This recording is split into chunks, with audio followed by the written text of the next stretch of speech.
Now, Channel 11 News. Coverage you can count on. My wife went to the ground, and as soon as they fell, I heard them pop. Tonight at 6, we are hearing exclusively from one of the survivors of Saturday night shooting inside Kennywood Park.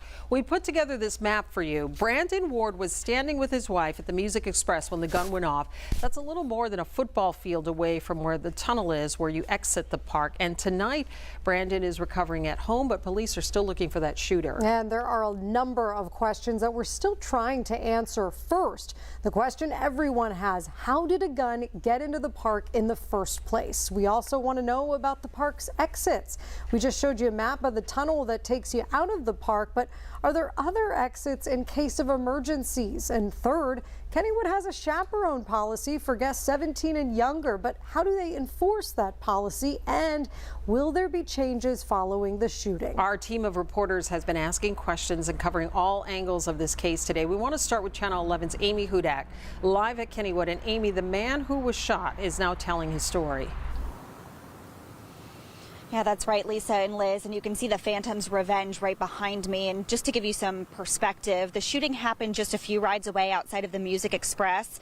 Tonight, police have not identified any suspects, and they're telling us the victims that were involved in this were not in any way related to the altercation that happened before the shots were actually fired.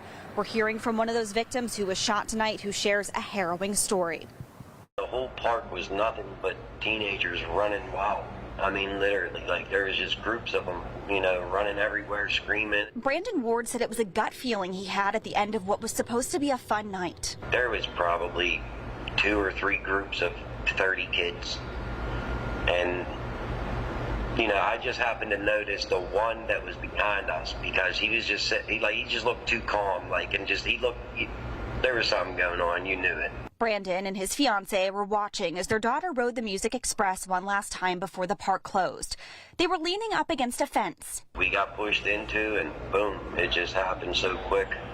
As soon as we heard the shot, I felt the shockwave go through my body. I instantly, I was like, I'm hit. Ward says he tried to get away, but he had been shot in the leg and was losing a ton of blood. Every step he took, he said, got more difficult. I didn't know where to go, where to run or anything. I didn't know if they were going to keep shooting. And then, you know, my wife was panicking. Police officers rushed to Ward and applied tourniquets. He says the 15-year-old who was pushed into him had been shot and was lying on the ground motionless. But Ward remembers someone vividly from the moments before the chaos. I noticed behind me, and I even mentioned it. I said, why is these guys got these masks on like this? And I noticed, you know, the one had a hood over his head, and that's all you seen was kids. There was no adults, you know. The poor kid that got shot next to me, he had nobody with him. I mean, he was completely on his own. He's 15.